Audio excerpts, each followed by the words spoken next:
My name is Mark R. LePage, and you are listening to Entre Architect Podcast, where each week I speak with inspiring, passionate people who share their knowledge and expertise, all to help you build a better business as a small firm entrepreneur architect.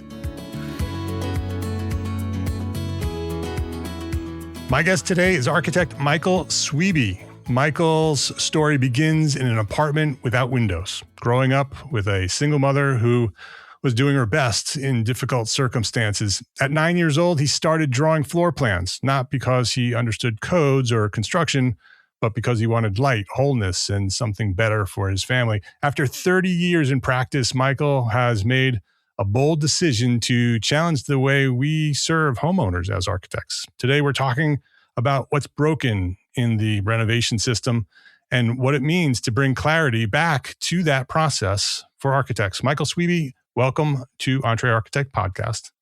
Thank you very much, Mark. It's great to be here. It's good to have you here. I'm looking forward to this conversation. You and I have talked offline. I love what you're doing. I love the work that you're doing. I'm inspired by what you're doing, and I wanted to share it with our listeners. And so we're going to talk a little bit about your product that you're building, but you're an architect and you've been practicing for a long time. And I want to know your origin story. So when did you discover your passion for architecture, and who or what inspired you to get started? Sure. Well, as you preempted here, it's really at 9 years old, right?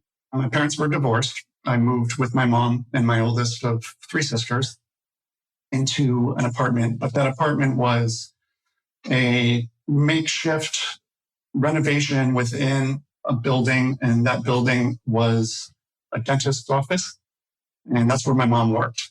And so you grew up in the dentist's office? Yeah. So the dentist was kind enough to set up an available space. That space did happen to be in the basement, which literally, yes, not many windows, and certainly not windows where they're needed by code. It was, 1980, so codes were a little bit more lax at that time, but by no means was there an occupancy certificate for that apartment. And yeah, so, living in a space like that was very dysfunctional as far as living conditions, but also having been witness to the split of my family, of my parents, I picked up architecture in the form of, drawing floor plans just on graph paper at 9. And do you have any idea what inspired that? Where do you see that? Where do you learn how to do that? Because of the contrast between my house and my friends' houses, I really just wanted to capture how they were living in floor plan layouts, right? And, because that's how apparently, whole families live. Ones that are still have both parents, and they each have a bedroom, and that's nicely lighted with windows. And so I was just really inspired by these homes that my friends lived in. And you were naturally creative? I think so. Before that, before 9, I was always doodling, always drawing people, always drawing, outside of typical gable roof houses that you would see a kid draw. Right. But the meaning of it became a lot stronger when my living situation changed. Yeah. And so, all the way through to college, I knew at age 9, like, I'm going to go to an architecture school at Ohio State. And into my career, starting in 1994, any new graduate would get any kind of job at that time. And so I worked with a lot of different commercial architecture firms.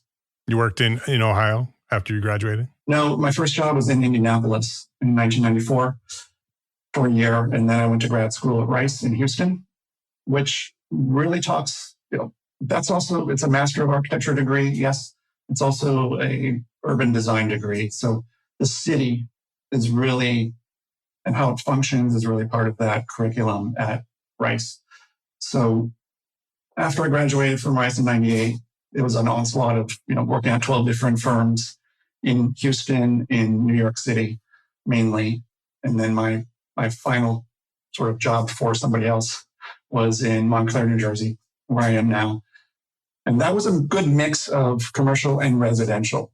So that was my really first taste of actual projects that are houses, both from scratch, new builds, as well as additions and renovations. in contrast to other projects we had at that firm, which a lot of pizzerias and churches and all the good stuff, Mark, from New Jersey. Yeah. And Montclair is sort of an urban, suburban town. Yeah, it's pretty dense. Lots of traffic. Mainly houses, but yeah, we have 5 town centers, they say, business districts. And a pretty high-end market as well for the houses. Very high-end. In fact, a little bit later on, we'll talk about the Montclair market for residential work. It happens to be one of the most expensive to build along with just Long Island and San Francisco. But we'll get into that in a minute. Yeah. So seeing the mix of projects, commercial and residential, I got a real good taste of the different client types. And naturally and obviously, I would gravitate toward the residential homeowners and their projects. Why? Because here's a family that they know that they're dysfunctional in terms of their living pattern. And that's my forte. That's where my heart and soul is, to help them figure out that puzzle. The financials risk that homeowners take, in my experience, is a lot greater than it is with commercial work. So setting up a project for them at the very beginning, with programming and finances, it's really important to walk them through those things that they have to think about in order to have a successful project. And what I've found is commercial project owners are a lot more adept. A lot of times they're facility managers that are taking on projects. A little more savvy. They know how to write RFPs. Homeowners are nowhere in that forest, and they're really lost. And so I started my practice in 2013, right when my son was born. I was on paternity leave, and I said, I think I need to prove to my son that I can be my own boss. I don't know. That was sort of a weird thing to do, but it worked. And yeah, I had similar inspirations. Yeah. So 2013, all house projects I've had since then, about 300 clients in and around Montclair, northern New Jersey. And up until the pandemic, it was the same pattern. And I'm sure a lot of your viewers have seen this too. A lot of homeowners reluctantly approach architects for their project, or they started with the contractor and the contractor said, hey, you need some drawings. At least in New Jersey, you do.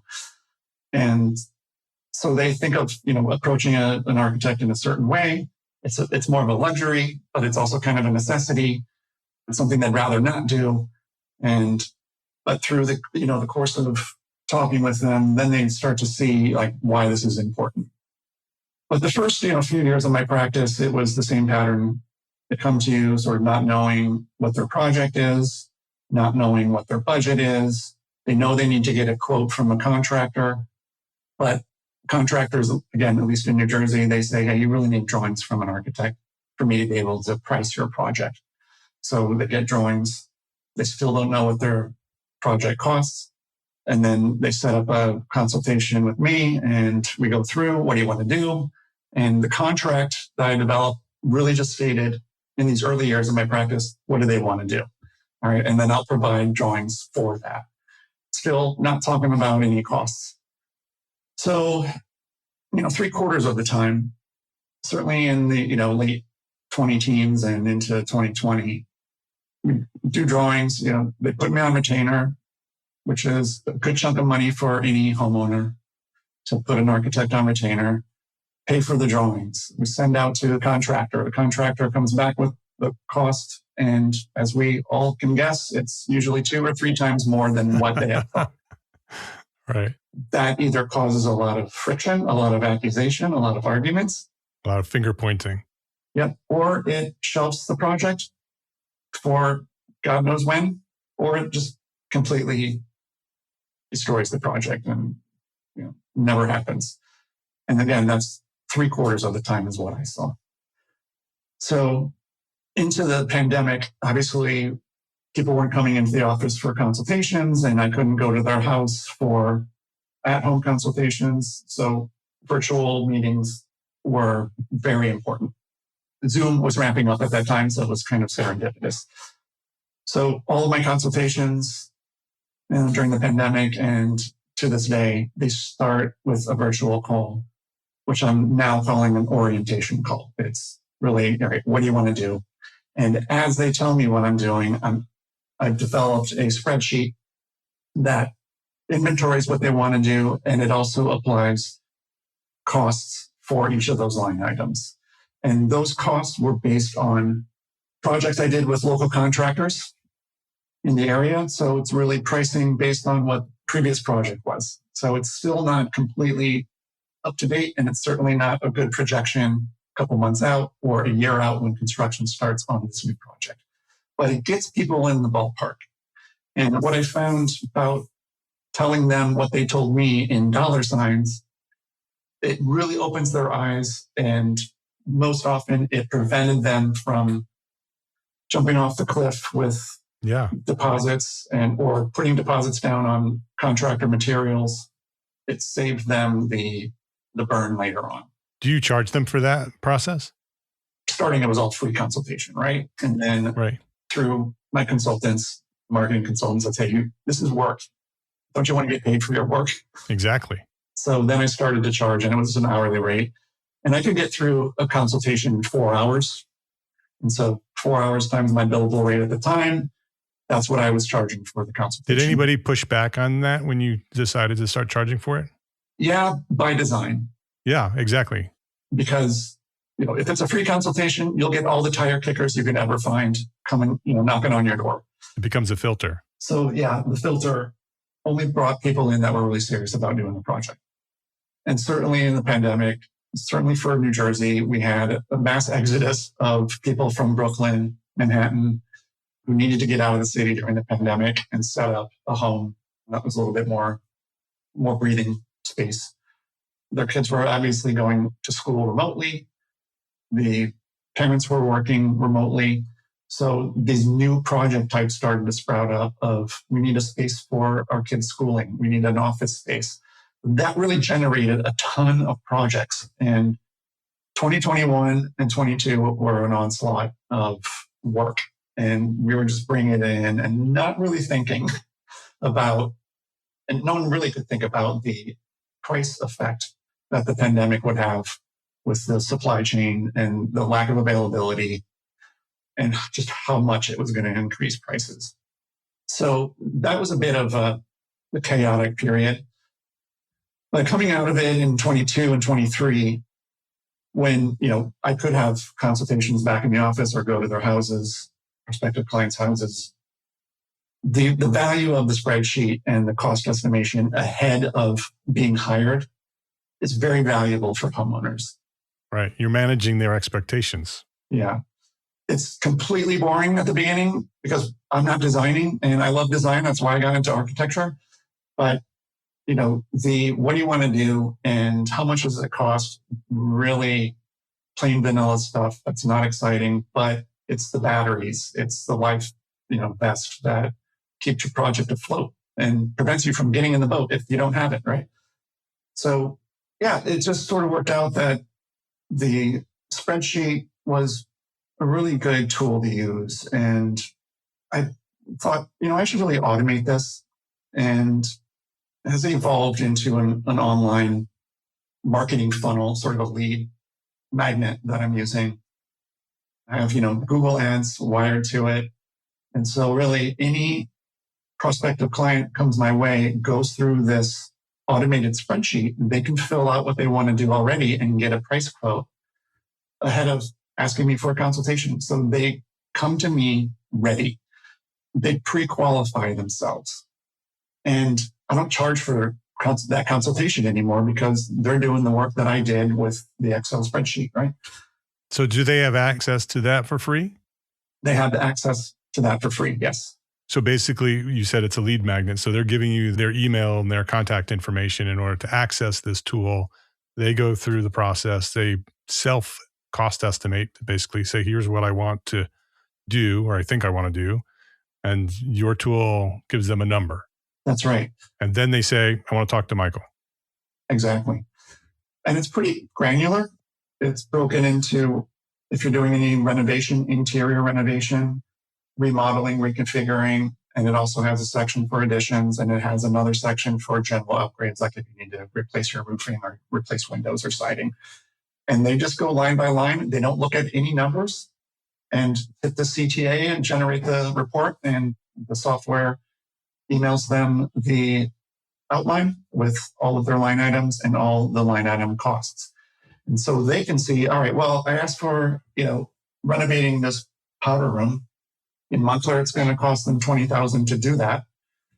Maybe I don't need to do that. So they can go back to the tool and revise their answers and generate a new report. And they can just hone the budget until they're satisfied. They say, okay, this is what I know about my project. And most homeowners have to, jump over the hurdle of, I don't know what my project needs to be, and I'm relying on an architect or a builder to tell me. And homeowners have to stop that because really any consultation I've had with anybody in my area, they did know what their project is, at least a good 85%. Right. And then that extra 15%, that's where I come in as the architect, provide my expertise, try to add some novelty that exceeds what their expectations were, right? That's how I think projects should work. So any homeowner that's telling you, well, I don't know what my project should be, they're lying or they're kidding themselves. So this online lead magnet helps them just brainstorm, organize their project thoughts, really see, all right, are these nice to have or must have? They can even start to think about, well, maybe I'm going to break this project up into phases, and this first outline will be the first phase. And then, yeah, as you said, once they are where they're happy with the outline, there's a link to set up a consult with me in the email that they receive with the outline. And so that just goes to my calendar, and I see them at the consult for the orientation call. And you do that on Zoom still? Yeah, on Zoom. Yeah. It's a great idea. You're flipping the system, right? It used to be that they go to a contractor, the contractor sends them to you, you do a whole bunch of work, charge them for that, then come back with a price, and then they're surprised and the, chaos starts. Your system totally flips that over. Before they even talk to you, they're going to a tool that you've given them access to. Now you've also have their contact information, so they're a warm lead. But what it also does is that you arm them with the information, right? You're saying, okay, here's what you need to know. And then they go through the process. They take ownership of that now, right? This is what we want, and this is what we can afford. So when they finally do come to you, now they're coming with information, right? Their expectations are set.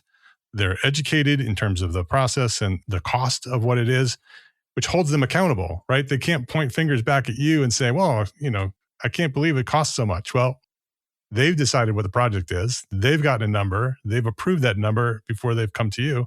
So you start off with a very positive relationship with this client because now they feel they're armed in terms of, with information. That's not a good term for that, but, they come educated and become a much better client. And qualified, pre-qualified. So the outline, the report that they get, I've called it a brief, I've called it a report, but what it is now is a qualified project outline and RFP. So I want to put the homeowner in position of they authored this information. I love that. And basically they're sending out an RFP like a commercial project owner would do. Right. Yeah, we're making homeowners more savvy. Yeah, and they take on the responsibility of that. Right. So, and the outline also estimates not only the construction costs, but the project timeline. So they know the steps that an architect's going to go through: schematic design, construction drawings, bidding, permitting, construction observation or administration, and the construction itself. So they know how many weeks, months, the whole endeavor is mapped out to be. So that's another way that homeowners can arm themselves when they approach an architect. What happens when they use that tool and they go somewhere else? How do you deal with that? Well, one, I don't know that they have. I mean, this lead magnet is really in my marketing funnel. I assume they did. the traction that I've had last year, was when I rolled out this lead magnet, I had 40 users in my area. And of those 40, 16 requested consultations. So, what about those other 24? Either they were just surprised by the cost and they had to rethink it, or they went to somebody else. Yeah. Or they were tire kickers, right? They're playing with a fun tool. Let's see what it costs, right? I go to the Porsche.com website all the time and build my future car. Right. I never buy it. Right. Exactly. And because it's free, also free access, yeah, you're going to get tire kickers. Yeah. But 16 out of 40, about 40%, I believe that's a pretty good. Yeah, very good rate of, and they all converted to consultations. And of those consultations, 6 converted into new clients for me.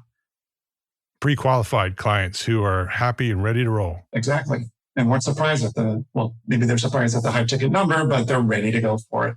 Yeah. And every one of those clients is an ideal client, right? They've already gone through this entire process. They are exactly the type of client that you want. Exactly. And the projects are better quality also. The clients are more qualified, but the projects themselves are, juicier, make more sense. They're not requesting things that are way out of, the stratosphere. Because of that, they're more likely to be successful. Not only the cost that they've agreed to, but the scope is realistic. And so it's really, they're hitting the ground running instead of, you pulling them out of the woods when they're in a consultation. It's really great. Yeah, it's fantastic. So what's the plan for this tool? So the lead magnet that I have, which I'm calling Scopify. I love that. In tandem, it's being developed as we speak through a developer out in Irvine, California. So Scopify will be available. We're launching probably mid-March at this point. We're still doing some QC and testing. But yeah, it's going to be available on the App Store and Google Play. Well, congratulations. That's really exciting. So you've taken this tool that you've built for your own firm, built it into this automated spreadsheet that basically pre-qualifies your clients and makes your life much easier. And so somewhere along the line, you figured that if it works for you, why don't you offer it to others? What was that process like? When did you have that light bulb moment when you thought, well, this is not just something that I could use. Maybe I could offer it to the rest of the architecture community? It happened on my 53rd birthday, a couple of years back. I was just seeing that this spreadsheet that I was using with my virtual consultations was working. It was translating pretty well. It was keeping homeowners safe from financial risk, and it was bringing the ones who are ready for the projects up to the starting gate. But turning 53 was, or how many more years do I have to help homeowners in my area? And the answer is probably around 150 more families. And I thought, that's not enough. If I can contribute something to the world, I want to do it more than 150 times for 150 families, right? Yeah. So let's look into rolling this out nationally so I can help thousands of families instead. What was that process like that when you decided that you're going to turn it into an app? How did you do that? How did you know who to talk to or what to do? So I didn't look long and hard, actually. It was through my marketer.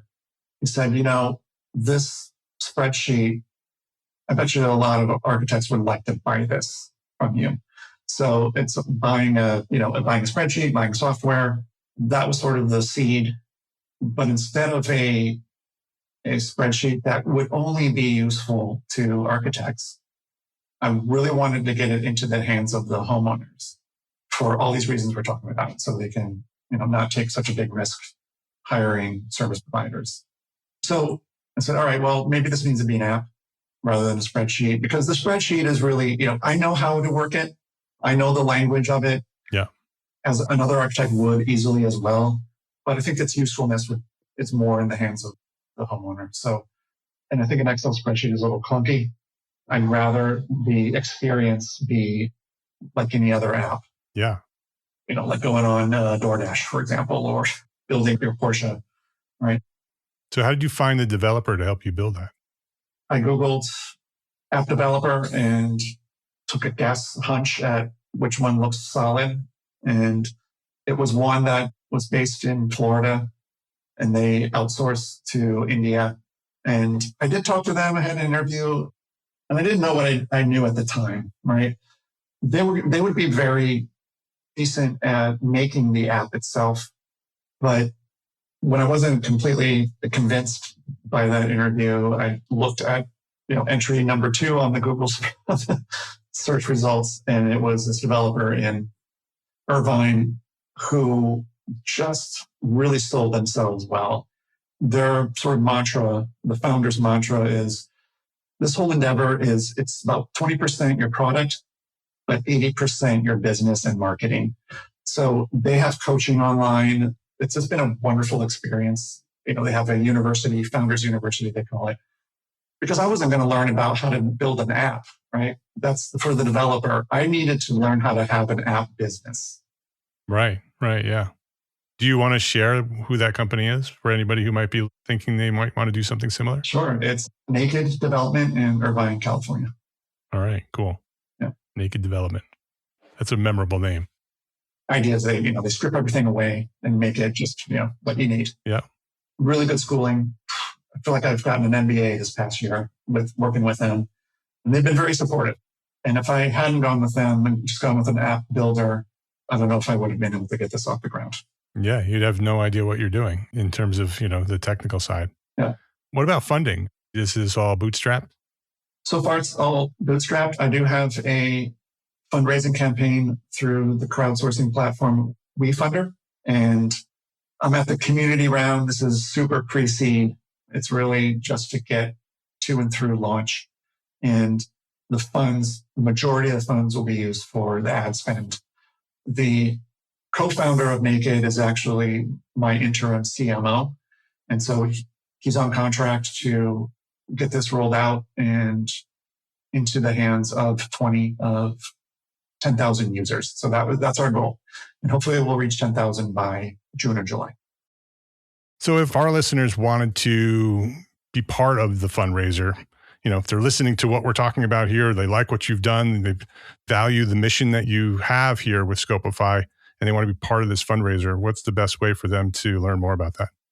Yeah, the value is really for customer investors, which would be architects. Homeowners, yeah. My family fundraised, friends did, contributed, invested, but for architects, it's owning the platform that, feeds your business. And there are incentives if you do invest, and you can go to refunder.com/Scopify.3, and that's my campaign page. And we're in the community round, so it's really early on, and we just want to get to launch, to and through launch. But it's the valuation of the company is the lowest that it's going to be. I think it's right now 1.35 million. The minimum contribution investment is $100 on WeFunder.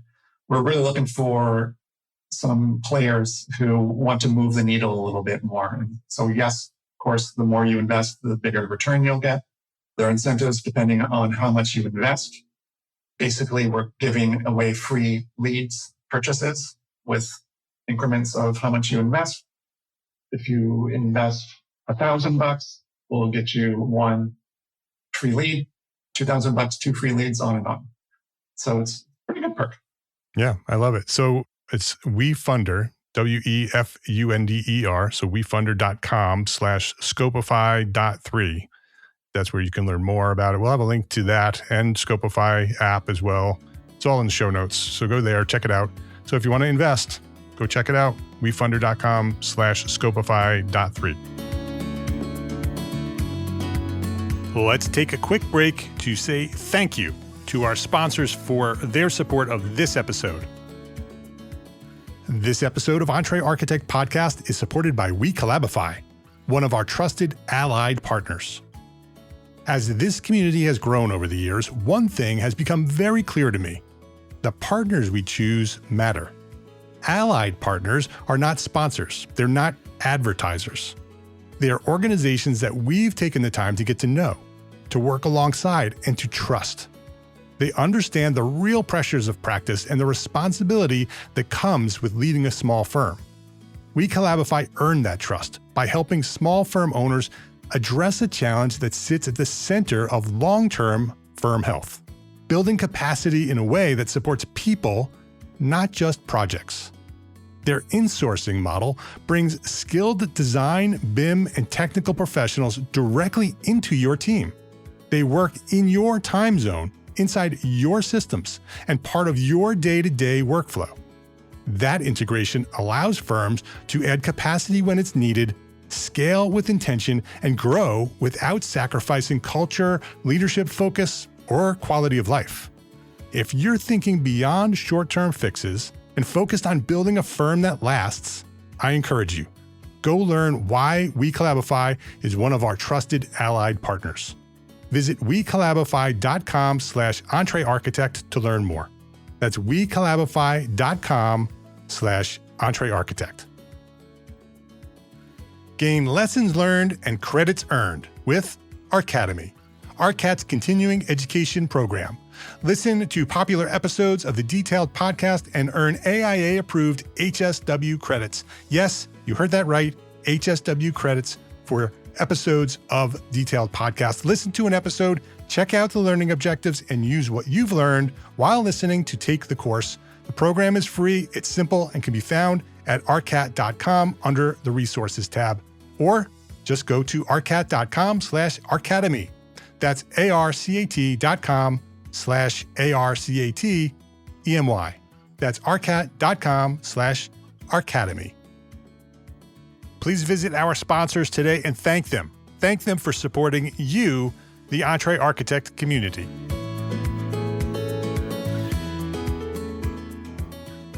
And your market is homeowners, is who you're looking to. So the current ad campaign is to homeowners. Yes. We started with an ad campaign toward architects. I put together a short list of architects in all 50 states, 10 to 15 in each state. And that's kind of the supply that we need, because there's so many people, we need so many people to roll out RFPs, so many homeowners to roll out RFPs. We need the architects to have them, and we have the architects. You know, they're waitlisted. Most of them don't even know they're on the wait list. So it's really hard to get to architects and have them see the value proposition for them to green flag joining Scopify as a service. What does that business model look like for architects? So it's really all about how are you qualifying your potential clients? And, you know, I've been on Thumbtack early on. I've been on House, and they will bring leads to you, but they're highly unqualified. Right. And one reason is because their team is not your marketing team. You need to look for the traffic that works for you.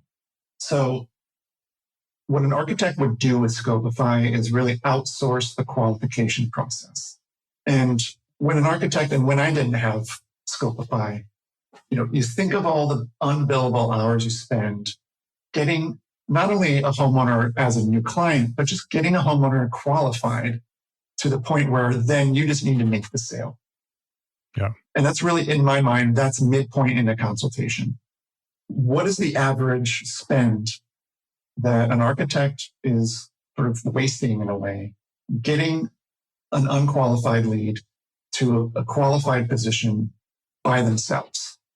And we're estimating that it's about $7,500 to get prospective client qualified, and then another $7,500 to convert them into a client.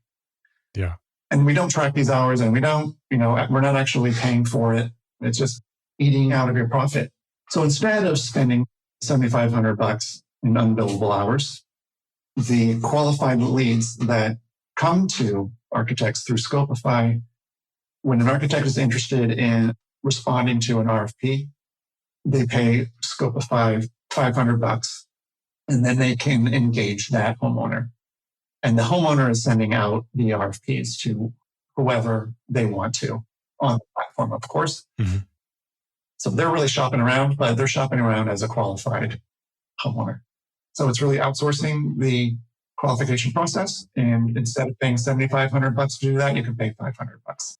I love it. I love the business model. And not only do they come pre-qualified, they come, like you said in the beginning, they know what the project's going to cost. They have that accountability. They have full responsibility for their project. They're ready to roll. And so for $500, it sounds like a pretty good value. Yeah, I think so. So the big question that a lot of architects would have, and a lot of builders, because a couple of years out, maybe builders will be part of this platform as well. Yeah. There are a lot of homes that can be built and renovated that don't require architects. So we want to get contractors on this as well. Yeah, contractors don't do drawings per se. Design build, maybe they do. So it's going to be a certain echelon of contractor on the platform. You started talking about builders and how they don't do drawings, but you could use builders and you could match up the builders and the architects, right? When there are a need for drawings, it goes to both the builder and the architect. Right. So a whole pipeline is going to be extended through Scopify, right? And it eventually will be a platform where a little bit of project management on the architect's side, but really on the homeowner side, project management. Yeah. It can be collaborative on the platform as well. Very, very interesting. So what's your ultimate goal? You said that as an architect, you might be able to impact 150 families. What's your goal with Scopify? So our goal for the first year here after launch is we'd love to see 40,000 homeowners signed up and on the platform. Yeah, I love it. And so following the traction model, I don't know if it's going to be the same for every architect in every state that I experienced with the lead magnet of 40% consultation rate. So 40% of users sending out RFPs. That's the goal of generating RFPs and understanding that we need a certain number of service providers, architects first to catch those RFPs. We're working the numbers and seeing like how many do we need to get on board, but the goal would be, I think at this point, about 6,000 service providers, architects across the country in the first year that can handle the amount of RFPs coming out. If the listeners want to learn more or get on a wait list, is there a way for us to do that? So I do have a URL that they can go to, both homeowners and architects. It's a different URL, but it's Scopify app, all one word, .com. And that's for the homeowners, and .com/provider for the architects. And you can go there and get on the wait list for the launch. And once the app is launched, your information will be pulled into the platform. So you already be signed up. Awesome. And thank you for sharing this. I think many architects have ideas in this flow of work that they do. They come up with like, oh, this spreadsheet that I've developed, maybe someday I could turn it into something. And here you are, you've developed this tool for your own firm. You see the value of it. It works for you and you want to get it out to the world. You want to have an impact on the way architects and homeowners work and fix this problem that we have of the system where it is such a messed up system where the homeowner doesn't know what the cost of the project is until they've done a bunch of work and spent a lot of money.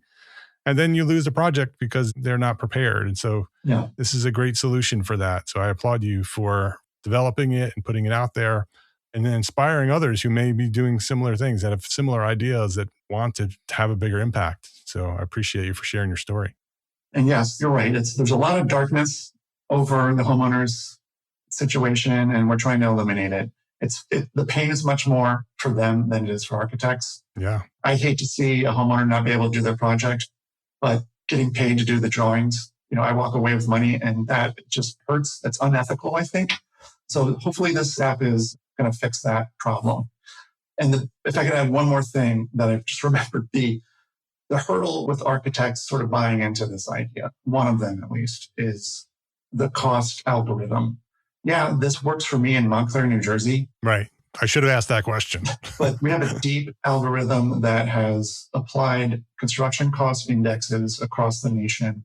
So we calibrate the cost to the location, and it's down to zip code, how we figure out construction cost estimates. With Montclair, and as I mentioned earlier, Montclair, Long Island, San Francisco, they're the most expensive to build in. So that's kind of our baseline ceiling in a way. Right. And everything else in the country is a percentage of that.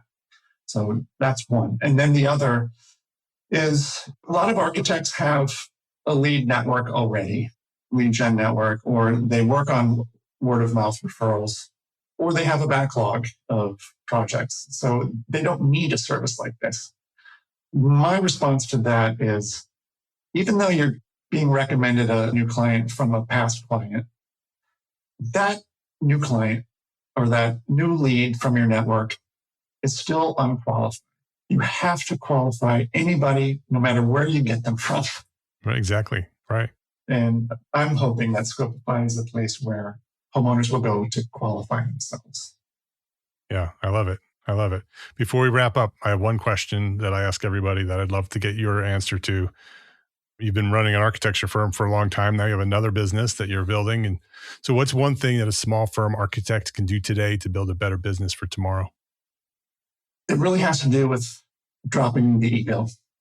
I got into architecture because I love designing and I wanted to be the best designer. And it was competitive in architecture school. And, was I better than this kid? Was that kid better than me? The best one with the coolest design was the winner.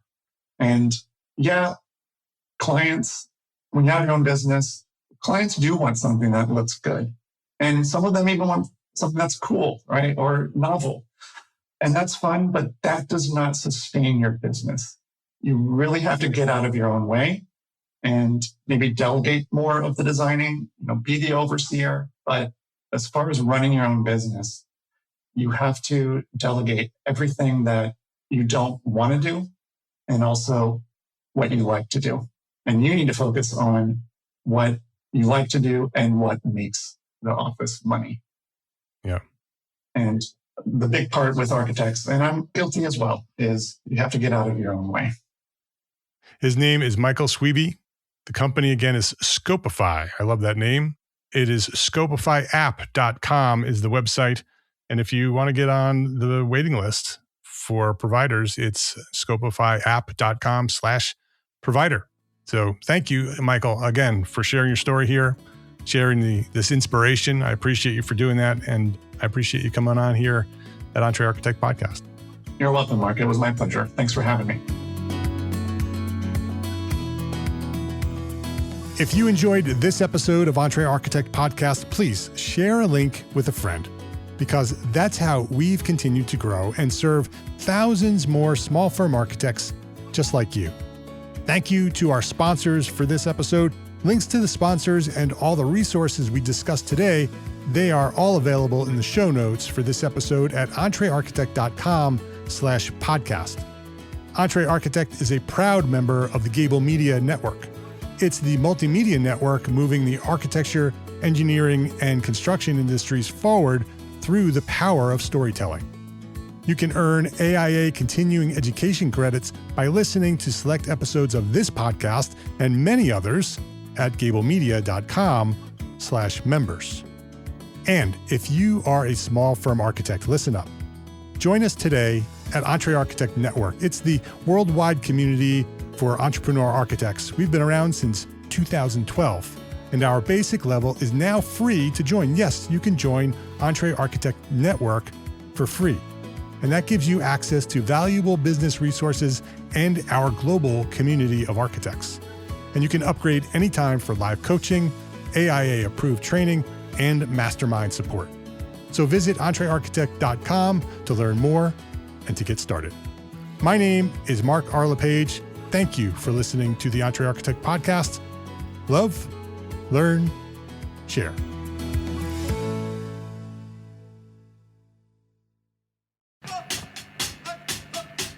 If you're an architect, a designer, a firm leader, or an entrepreneur trying to build something that actually lasts, there's a new podcast just for you.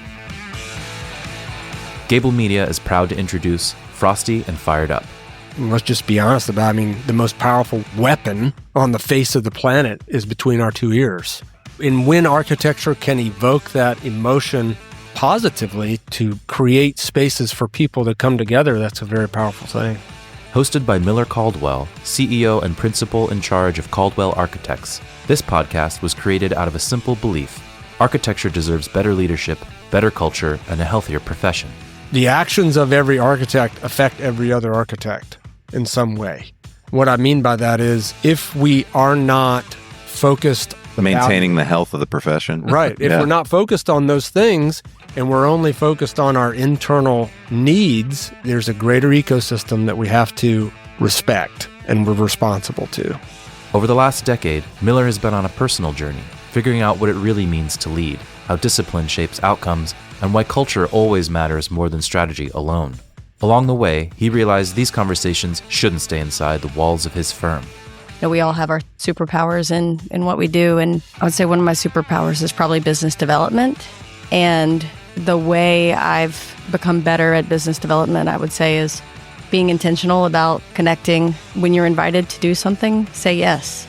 Frosty and Fired Up shares honest conversations about the things architects don't always say out loud: ownership, accountability, wellness, mindset, money, leadership, and the hard work behind meaningful design. Unfortunately, architecture is a slow art. It takes a long time to produce. It takes many years to get good at it. His decisions are what take the longest time. It's not the drawing, usually. You'll hear conversations with people who challenge and sharpen leadership, helping push the profession forward. This isn't about perfection. It's about getting better. One decision, one habit, one day at a time. That ultimately is the process, right? I mean, focus on what's in front of you, what the priority is, and work your way through it. It is going to be hard because it's supposed to be. It's supposed to be hard because it means something. Subscribe now at the link in the show notes. Frosty and Fired Up, now available wherever you get your podcasts.